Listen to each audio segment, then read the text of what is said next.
በመሸም ጊዜ ደቀ መዛሙርቱ ወደ ባህር ወረዱ። በታንኳም ገብተው በባህሩ ወደ ቅፍርናሆም ይመጡ ነበር። አሁንም ጨልሞ ነበር። ኢየሱስም ገና ወደ እነርሱ አልመጣም ነበር። ቁጥር 18 ብርቱ ንፋስም ስለነፈሰ ባህሩ ተናወጠ። 25 ወይም 30 ምዕራፍ ከቀዘፉ በኋላ ኢየሱስ በባህሩ ላይ እየሄደ ወደ ታንኳይቱ ሲቀርብ አይተው ፈሩ። ስለዚህ በታንኳው ሊቀበሉት ወደዱ። ወዲያውም ታንኳይቱን ወደሚሄዱበት ምድር ደረሱ። በመሸ ጊዜ ይላል። ክብር ለኢየሱስ ይሁን። እንግዲህ ወደ ማዶ ሊሻገሩ ያሉ ሐዋርያቶቹ ናቸው። በመሸ ጊዜ ከባድ ቁጥር 18 ላይ ብርቱ ይለዋል። ከባድ ብርቱ አስጨናቂ አውሎ ንፋስ ነፈሰ በባህሩ ላይ አናወጣቸው። ይኸውን አቅጣጫ እስኪስቱ ድረስ። ክብር ለኢየሱስ ይሁን። ጠላትም ያለው ከፊት ነው፣ ተስፋህም ያለው ከፊት ነው። አሜን ነው ወይ? ጠላትም ልክ ወደ ዴስቲናቸው እግዚአብሔር ወዳለው ቦታ ወደ ማዶ ሊሻገሩ ሲል ነው ብርቱ ንፋስ የነፈሰው። ከፊት ነው ያለው፣ ወደ መሻገሪያው ነው ያለው። ተስፋችንም ያለው የዚህ ህዝብ ተስፋ ያለው ከፊት ነው። ፊት ነው ተስፋ ያለው፣ ፊት ነው ዴስቲኒያችሁ ያለው፣ ፍጻሜያችን ያለው ከፊት ነው ያለው። ከባድ ብርቱ አውሎ ንፋስ ገጠማቸው ይላል። እንግዲህ ስለ አውሎ ንፋስ እዚህ ውስጥ ያለን ምን ያክል እንደምናውቅ አላውቅም። አውሎ ንፋስ ግን በጣም ከባድ የሆነ ነው። ንፋስ ከሚባለው ከበድ ያለው ነው፣ ትልቁ ነው። እንደውም ንፋስን የዘራ አውሎ ንፋስን ያጭዳል ይላል አይደል? የዛሬ ሳምንት ያንን የተማርነው አትሳቱ አይደል? እግዚአብሔር አምላክ አይዘበትበትም የሚል ነበር። ስለዚህ ንፋስን የዘራ ሰው አውሎ ንፋስን ያጭዳል። ምክንያት ምን ማለት ነው? ከዘሩ ይልቅ ፍሬው እጅግ ብዙ ነው። መልካምም ይሁን ክፉም ይሁን የበዛ ነው። ስለዚህ ከባድ የሆነ ወደ መሻገሪያው ላይ የሰፋ የጠላት ቻሌንጅ ነው የገጠማቸው። ብርቱ ንፋስ መጥቶ ፈተናቸው። አቅጣጫን የሚያስት ከእውቀታቸው ከሚነዱበት ካላቸው እውቀት ካላቸው ልምድ በላይ የሆነ ነገር እንደገጠማቸው ታያላችሁ። ካላችሁ ነገር በላይ የሆነ ቻሌንጅ ከፍተኛ የሆነ ለምን ተስፋ አላቸው። ኢየሱስ አብሯቸው አልነበረም። ስለዚህ ወደ ማዶ እንዲሻገሩ ወዷል፣ ፈቅዷል። ተስፋ ያለው መርከቢቷ ላይ ተስፋ ስላላቸው የእግዚአብሔር ድምጽ ስላላቸው የእግዚአብሔር ንግርት ስላለባቸው ተናወጡ። እነሱ ብዙ ታንኳዎች አሉ፣ ግን የተናወጠችው ታንኳ ተስፋ የተሸከመች ናት። ማዶ የሚባል ትንቢት የሰማች ናት። እግዚአብሔር ነገ ነው የተናገረው ነው ቻሌንጅ ገጠመው። አንዳንድ ጊዜ በህይወታችሁ ላይ ይሄን ነገር ታውቃላችሁ። እዚህ ውስጥ ያላችሁ ሰዎች እግዚአብሔር ይናገራችሁና አንደኛው ደግሞ በጌታ ያልሆነ ሰው ትንቢት ያላችሁ በጌታ የሆናችሁት እናንተ ናችሁ። ነውጡ እናንተ ጋር ነው ያለው። እዛኛው ጋር ስታዩ ደግሞ ጸጥታ ነው ያለው። ምንድነው? እምነቴ ነው ወይስ እኔ የምከተለውና ሼኩ የሚከተለው ልዩነት አለው? ምንድነው ብላችሁ አታውቁ? ምንድነው? ጸልያለሁ፣ መልእክትም ይመጣልኛል። ጎረቤታችን ያለችው ሁሌ እንደተነቃቃች ናት። አነቃቂ ያለው እኔ ጋር ነው። እግዚአብሔር መንፈስ ያለው እኔ ጋር ነው። ግን እኔ የተነቃቀው አይደለም። ከመጣው ንፋስና ወጀብ ቻሌንጅ የተነሳ በብዙ እናወጣለሁ። ዞር ብዬ ሳያቸው ደግሞ እንደ ዕንባቆም እንደ ሀጣን እንደ ዝግባ ፈጣን የሆነ ለውጥ ማለት ነው። ፈጣን የሆነ ለውጥ ያመጣሉ። ፈጣን የሆነ ቢዝነስ ኢቭን እንደው ቢዝነሳቸው እንኳን እግዚአብሔርን የማያስከብር እኮ ምናልባት ጫት ቤት ይሆናል ያላት። ግን ፈጣን ለውጥ አላት፣ ገበያ አላት። አትጸልይም፣ አትንበረከክም፣ ቸርችም አትሄድም። የሚቀድሰው መንፈስ ከሷ ጋር የለም። በሚገባ ልናገር ብዬ ነው። የእናንተን ስል ጸጥ ስላላችሁብኝ ማለት ነው። እኔ ማውቀው ይሻላል። ይገርመኛል አንዳንዴ፣ እኔ ራሱ እደነቃለሁ። ለምን እኔንም ነው እግዚአብሔር ቃል ከሁለት አፍ ካለው ሰይፍ ይልቅ አይደለ ተናጋሪውንም ሰሚውም ነው። መልእክቱ ለእኔም ጭምር ነው። እንደውም ቅድሚያ እኔን ነክቶኝ ነው የሚያልፈው። ክብር ለኢየሱስ ይሁን። ገስጾኝ፣ ሰርቶኝ፣ አጽናንቶኝ የሚያልፈው። ስለዚህ ምንድን ነው ብርቱ ነፋስ እኔን የሚገጥመኝ? እንጸልያለሁ። በቀደም እንደውም የእግዚአብሔር ሰውም ጸልዮልኛል። ግን ጭራሽ እንደውም በጸለዩልኝ ቁጥር ትግል ብያቃለሁ። እኔ ጭራሽ እንደውም ትንቢት የሰማው ጊዜ እረበሻለሁ።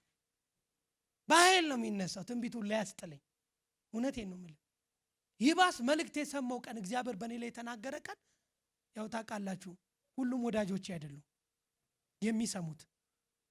አንድ ወዳጆች ያሉ ወዳጃው የሚጸልይላችሁ የእናንተን ከፍታ የሚወድ የእግዚአብሔር ልጆች ናቸው። ሁለተኛው ደግሞ ዲመን አለ፣ ይሰማል። ዳኒን እግዚአብሔር ሊያከብረው እንደሆነ ሲነገረው ሰምቷል። አሁን አጀሬው ወጋ ነው። አሜን አትልም? ይሰማል ጠላትም። ለዚህ እኮ ነው ኢየሱስ አንተ የያው እግዚአብሔር ልጅ ነህ ከሆንክ አርገዋል አለው። ኢንፎርሜሽኑ አለው። ትንቢት ሲነገር ሰምቷል። የሚመጣው ጭንቅላቱ እንደሚመታው ሰምቷል። ስለዚህ ላያሌ ጊዜ ሰይጣን በቅዠት ነው የኖረው። ታውቃላችሁ፣ ተኝቶ አያውቅም። ለምን? ወንድ በተወለደ ቁጥር ሁሉ ወንዶችን ያስገድል ነበር። ፍርሃት እኮ ነው። ምክንያቱም ወንድ እንደሚረግጠው አውቋል አይደለ? በሴቷና በዘሯ መካከል ጠላትነትን አደርጋለሁ። በሴት የሚወለደው ደግሞ ራስን ይቀጠቅጣል። ስለዚህ ቀጥቃጭ እንደሚመጣ ስለሚያውቅ ሰይጣን ላያሌ ጊዜ ነገስታቶችን እየተጠቀመ ክፉ ሰዎችን እየተጠቀመ ይሰራል። ዛሬም ይሰራል። ክፉ ሰዎችን ይጠቀማል። ክፉ ወንድሞችን ይጠቀማል። ፕሮሰስ የተደረጉትን ይጠቀማል። አትሸወዱ። የጠላት አሰራር በዚህም ይሰራል። ስለዚህ እግዚአብሔር ድምፅ ሲያመጣላችሁ ሁሉም ወዳጃችሁ አይደለም።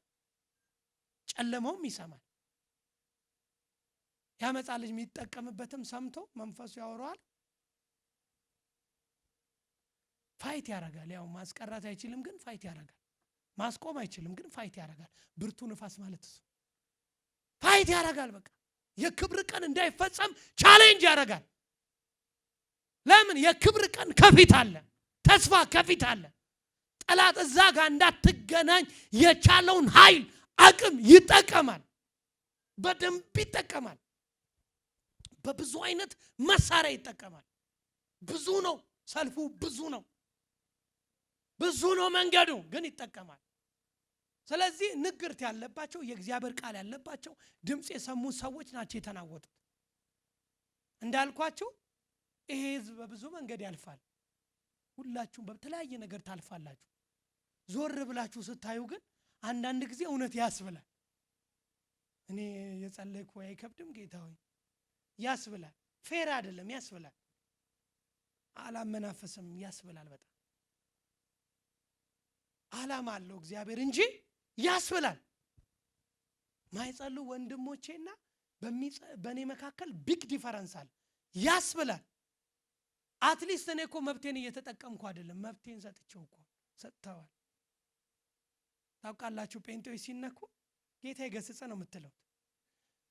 በጣም ሆሊ ስፒሪት ደግሞ ብርታትና አቅም ሰጥቶ ከሆነ ገብተ ደግሞ ኧረ ጌታው ይሁን ብለህ ትጸልይለታል። ደከም ብለህ ከሆነ ደግሞ አከሲ ዱቤ የያዘኝ ይዞኝ እንጂ አትልም ያስብላል። ለምን? እኛ መንፈስ አይደለም፣ መንፈሳውያኖች ነው። ፍቃዳችንን ለእግዚአብሔር ሰተሽው እንጂ ያስብላል። ቃሉን የቅርባችን እንድናረጉ ስለፈለኩ፣ ተች እንዲያረገን ስለፈለኩ ተች እና ፈተናቸው። በጣም ነው የፈተናቸው። ፈሩ። ኢየሱስ ግን አሜን ነው ወይ በባህሩ ላይ እየተራመደ መጣ ይላል። አየ ጠላት የፈለገ ንፋስ ቢያመጣ ክርስቲያን ተስፋ አለው። አምላክ እግዚአብሔር ያስጨናቂውን ዘንግ እየረገጠ ወደ አንተ ይመጣል። ንፋሱን ወጀቡን የሚገስጸው ጌታ በዛ በአስቸጋሪ ሁኔታ ወደ እነሱ ሲመጣ አዩ ይላል። እንደዚህ አይነት ሁኔታ አይተው ታያውቁም። ምታት መሰላቸው ይላል። ፈሩ። ኢየሱስ ጌታ በታንኳቸውም ይቀበሉ ዘንድ ወደዱ። ኢየሱስ ጌታ ነው። ኢየሱስ በመጨረሻው ሰዓት ላይ ወደ ታንኳይቷ መጣ። ወደ ተጨነቁት ጠላት ወደ አበዛባቸው ሊሻገሩ ወዳለው ጌታ መጣ። እሱም ከመጣ ደግሞ እንዴት አድርጎ እንደሚገላግል ወደ ምዕራፍ እስኪመጣ ድረስ ኢየሱስ ጌታ አይታችኋል። ጴጥሮስ ያለውን ጌታ ሆይ አንተ ከሆንክ ምን በለኝ እዘዘኝ አለው። ና በለኝ በቃ ና ወዳለሁ አለው ጌታ። ጴጥሮስ ቅድም ሲፈሩ የነበሩ ቅድም ሲያስጨንቅ የነበሩ ቅድም ሲያስምጥ የነበረውን ወጀብ ረገጠው እኮ። ሊትራሊ እኮ ጴጥሮስ እኮ ተራምዷል። ታውቃላችሁ ረግጦታል። አስጨናቂውን ቅድም ሲያሸብር የነበረውን መርከቢቷ መሪ ነቅሎ እንዲህ የሚያረጋውን ረገጠው። ያስረግጣል ያስጨናቂውን። አዎ በእግሮች ያስረግጣል። ጠላቶችን ከእግር በታች አስገዝቶልሃል። ያስረግጣል እግዚአብሔር። አሜን ነው ወይ? ያ ያስጨነቀሽን ያ ትናንትና ብዙ ጸሎት ያበዛሽበትን ያስረግጥሻል። ረገጠው። እንዴ ጌታ ሆይ ምን አይነት ጌታ ነው! እየተደነቀ ነው ወደ ጌታ እየሄደው። ጴጥሮስ መስጠም የጀመረው ሁል ጊዜ ሁኔታ በእግዚአብሔር ቃል ውስጥ ያሰጥማል። ታውቃላችሁ ሁል ጊዜ ሁኔታ ለትንቢት አይመች፣ ለመጸለይ አይመች። እንደ ሁኔታ የሚያስጠላ ነገር የለም። እግዚአብሔር አይኖቻችንን ከሁኔታዎች ያንሳል። በቃ ከራሳችን ሁኔታ ያንሳ፣ ከሰው ሁኔታ ያንሳል፣ ከእምነት ሁኔታ ያንሳው። ሁኔታ አስጨናቂ ነው። እግዚአብሔር ታላላቅ ደጆችን ከፍትልሃለሁ ማንም ሰው ማይዘጋው ሲል አሁን ሁኔታ ወደ ራሳችን ማየት እንጀምራለን። እሱ ያሰጥማል። ወደ ራሳችን ልክ፣ ወደ ራሳችን ዕውቀት፣ ወደ ራሳችን ጫማ ቁጥር ልክ ማየት ስንጀምር ከትንቢቱ ጋር ክላሽ ያደርጋል። ከእግዚአብሔር ድምፅ ጋር ክላሽ ያደርጋል። የትኛው ነው ትክክል? እግዚአብሔር ችግረኛውን ከትቢያ አንስቶ ከመኳንንት ተርታ መመደብ ይችላል። ክብር ለኢየሱስ። ስለዚህ ተስፋ ስላለ ነው የተጨነቁት። ተስፋ ስላለ እኮ እግዚአብሔር እኮ ካንቺ ጋር ስለሆነ እኮ። እግዚአብሔር አብሮት ያለ ሰው በብዙ አይነት መንገድ ያልፋል። ሁሉ ነገር ለሱ የተፈቀደ አይደለም። ቅድም እንዳልኳችሁ ነው። በትንሹ ቢቻላችሁ ከሰው ሁሉ ጋር በሰላም። ስለዚህ ትዕግስተኛ ትሆኛለሽ። እየመጣች ስጨቀጭቅሽ የትዕግስት መንፈስ የሚባለው ነገር አንቺ ላይ ባለፈው ብያለሁ፣ አልደግመው። ትዕግስት እንደ ዘይት እንደማይወርድ ተናገራለሁ። አንዳንዶቹ ይስቃል፣ ቀምሰዋል ማለት ነው። ክብር ለጌታ ይሁን። አየ ትዕግስት ምን እነዛ ሰዎች ትዕግስትን አስተምረውን ያልፋል። ምንም አይነት ነገር ይቅጠማችሁ እንደማትጠፉ በእግዚአብሔር ድምጽ ነግራችኋል። እናንተ ልትጠፉ አይደለም እግዚአብሔር የተናገራችሁ። ልትወድቁ አይደለም እግዚአብሔር። ልትንገዳገዱ ትችላላችሁ፣ ልትብረከረኩ ትችላላችሁ፣ ግን አጠፉ፣ ግን አሰጥሙ፣ ግን ተስፋችሁ ይፈጸማል። የታመነ ነው ተስፋ ነው የሰጠ። ታማኝ ነው። በቃ ማንም ሰው ታማኝ ባይሆን እግዚአብሔር ታማኝ ነው።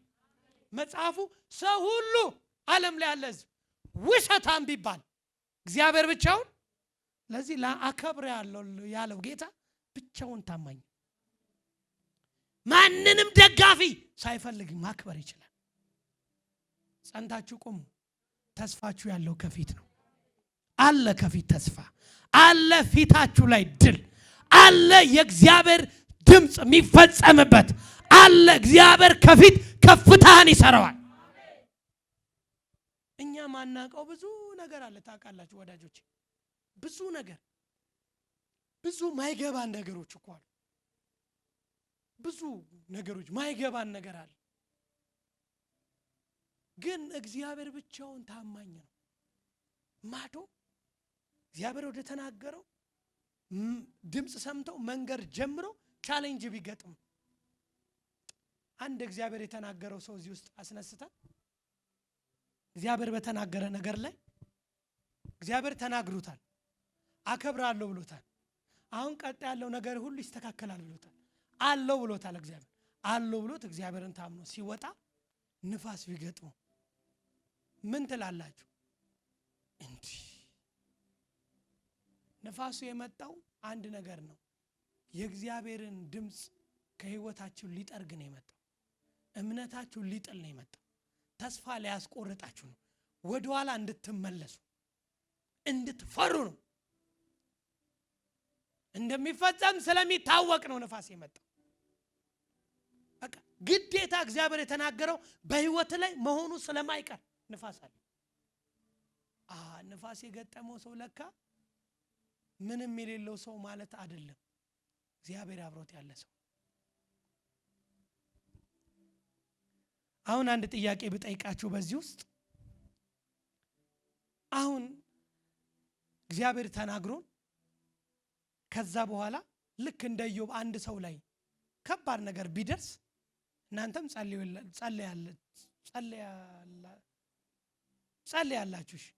ጸልያችሁለት ወይ ጸልያችሁላት ከዛ በኋላ እንደ ኢዮብ ከባድ ነገር ቢደርስባት እና እዚህ ጋር ደግሞ ያልደረሰ ወንድማችን አለ ምንም ያልደረሰበት